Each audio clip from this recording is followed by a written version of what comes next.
ओम क्लीं वंदे महापुरुष दयानिधि श्री चरणारविंदम। पूर्व अध्याय श्री श्री गीता महात्मार प्रथम भागरे आमे गीतार उत्पत्ति विषय कहुई एवं शरीर मध्य ताहा किपरि प्रभाव विस्तार करे ता मध्य कहुई।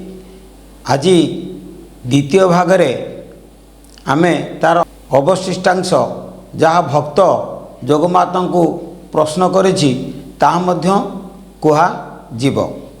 वर्तमान क्लीं बीज आम दुई भूलता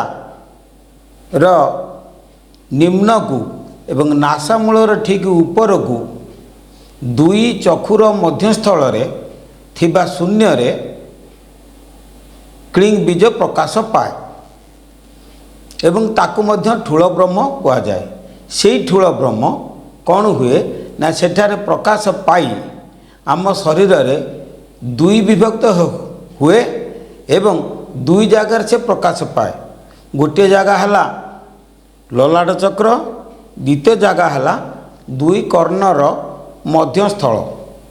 से दुई जगार अर्धमात्रा एवं बिंदु ए दुई शक्ति रूप में प्रकाश पाए। क्लीं बीजर गोटे भाग त्रिकूटरे अर्धमात्रा रूप में प्रकाश पाए। अन्य भागटी ईकार रूप में दुई कर्णर मध्यस्थल प्रकाश पाए। अर्धमात्रा ध्वनि ऊर्ध्वमुखी होई बिंदु सहित ललाट चक्र रे मिशी रहे। ईकार ध्वनि निम्नमुख होई विसर्ग रूप में परिणत हुए। विसर्ग अर्थ विशेष सर्ग बा स्थूल गति किंबा पवन मध्य को गति ताहाकू शेषदेव बा बलराम कहा जाए। कारण ताहा चेतन बल रूप में दुई कर्णर मध्यस्थल प्रकाश पाई पवन रे रमण बा क्रीड़ा करे। क्लीं बीज दुई कर्णर मध्यस्थल चेतन बल रूप में परिणत होई जड़ शब्द अर्धमात्रा ध्वनि सृष्टि करे। दुई चक्र मध्यस्थल को शिशुमार चक्र और दुई कर्णर मध्यस्थल को राधा चक्र कहा जाए। ठूल ब्रह्म शिशुमार चक्र रे क्लीं बीज ध्वनि रूप और राधा चक्र रे अर्धमात्रा ध्वनि रूप प्रकाश पाए। त्रिकूटस्थ अर्धमात्रा चेतन तरंग तांको जोगमाया, वृंदावती और त्रिपुरा माता मध्य कहा जाए।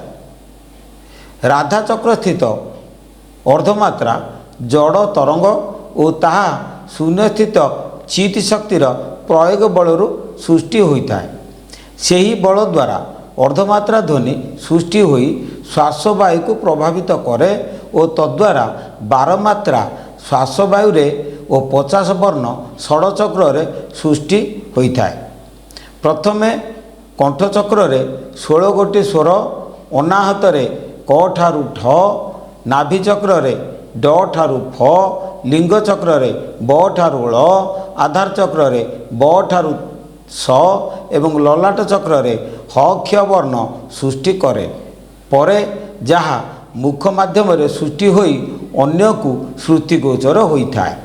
एठारे भक्त कहुछि, हे जोगमाता आपण प्रणव रूप रे तीन धार रे विभक्त होई प्राणीर ईड़ा, पिंगला और सुषुम्ना नाड़ी रे प्रभावित हुअन्ति। तेणु प्रभावित होई आपण की रूप रे प्रकाश पाती ताहा मु कहूछि शुणन्तु। कौन ना फुटिला नदी रे कमल चौदिगरे बास खेलिले तही रे आसीन दुई गोटी सारस झरिलु ताहांक मुखरु धरी श्री गीता नाम पवित्र करिलु धरणी ढाली अमृत प्रेम। अर्थ नदी अर्थ सरस्वती नदी बा सुषुम्ना धार। कमल फुटिला अर्थ षड़पद्म मेरुदंडरे सुषुम्ना मार्गरे विकसित हैला। मेरुदंड मध्य सुषुम्ना नाड़ी रे 6 गोटी पद्म शक्ति केन्द्र मानकरे प्रस्फुटित हुए। सुषुम्ना स्थित शक्ति केन्द्र रे महतत्व को अहंकार और आकाश ढांकी रखी प्रकाश पाती। प्रति शक्ति केन्द्र रे यही 3 गोटी शून्य प्रकाश पाती एवं से 3 गोटी शून्य से चक्रर केन्द्र स्थल रे प्रकाश पाई से माने शक्ति केन्द्र मानकरे भिन्न भिन्न प्रकृति धारण करती और भिन्न भिन्न वर्ण और कलारे विभक्त होती, जहाको पद्म पाखुड़ा सहित तुलना करा जाए। यथा आधार पद्म 4 पाखुड़ा, स्वाधिष्ठान पद्म 6 पाखुड़ा, मणिपुर पद्म 10 पाखुड़ा, अनाहत पद्म 12 पाखुड़ा, विशुद्ध पद्म 16 पाखुड़ा एवं ललाट पद्म 2 पाखुड़ा विशिष्ट अटंती। सही पद्म गुड़िक सर्वदा मेरुदंड रे स्नायुगुच्छ सह संपर्क स्थापन करती। आपण मन मन रखंतु जे मेरुदंड स्थित शक्ति केन्द्र सर्वदा स्नायु गुच्छ सहित संपर्क रखि थाए। पद्म गुड़िकर शक्ति तरंग स्नायु माध्यम शरीरर विभिन्न अंश को संचारित होई थाए। एतद् व्यतीत मेरुदंड बाहर शरीरर सम्मुख भागरे समान वायु 6 गोटी चक्र पद्म सहित संपर्क रखी उत्पत्ति लाभ करे बा क्रियाशील हुए। बाम नासापुड़ा स्थित श्वास वायु को अपान वायु कहा जाए, जहाँ मेरुदंड बाम भागरे थिबा ईड़ा मार्गरे प्रवाहित हुए। सेहीपरि दक्षिण नासापुड़ारे प्रवाहित श्वास वायु को प्राणवायु कहा जाए, जहाँ मेरुदंडर दक्षिण पार्श्व थिबा पिंगला मार्गरे प्रवाहित होता है। यही 2 वायु समान शक्ति बहन करी मेरुदंड मध्यरे प्रवाहित हुए। सही समय रे नासार 2 पुड़ारे सम परिमाण रे प्रवाहित हुए, ताहाकू समान वायु कहा जाए। सही वायु द्वारा 6 गोटी स्थान रे वायु चक्राकार गति रे घूरी बुले। सही वायु द्वारा मेरुदंड बाहर 6 गोटी वायु केन्द्र स्थान रे वायु चक्राकार गति रे घूरी बुले। सही समय ताहा चक्रर केन्द्रस्थल भिन्न भिन्न वायुनाड़ी रे शरीरर विभिन्न अंश को संचारित हुए। पद्म गुड़िक जेते पाखुड़ा विशिष्ट तार अनुरूप चक्ररू सेते गोटी वायुनाड़ी सृष्टि होई शरीर मध्य को प्रसारित होता है। उदाहरण स्वरूप मणिपुर पद्म रे मेरुदंड मध्य 10 गोटी पाखुड़ा सृष्टि हुए।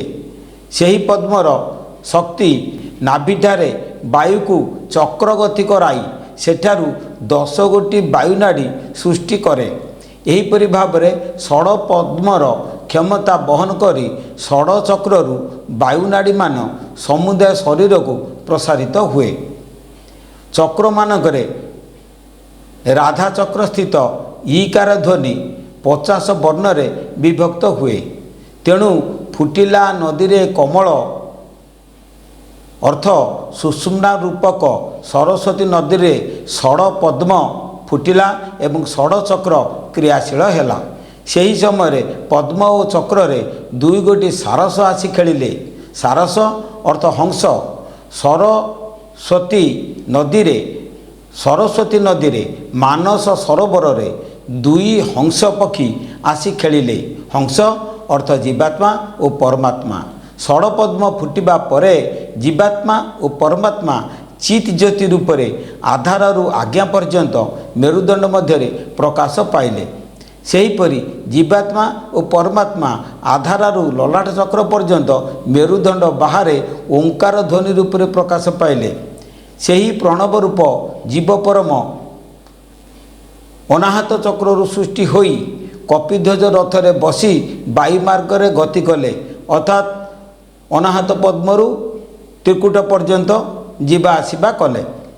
साधक सही जीव और परम गति को लक्ष्य रखी जोगरे बसिले ता हृदय ज्ञान ज्योति प्रकाश पाए, जहाँ गीता ज्ञान रूप से संसार रे विदित।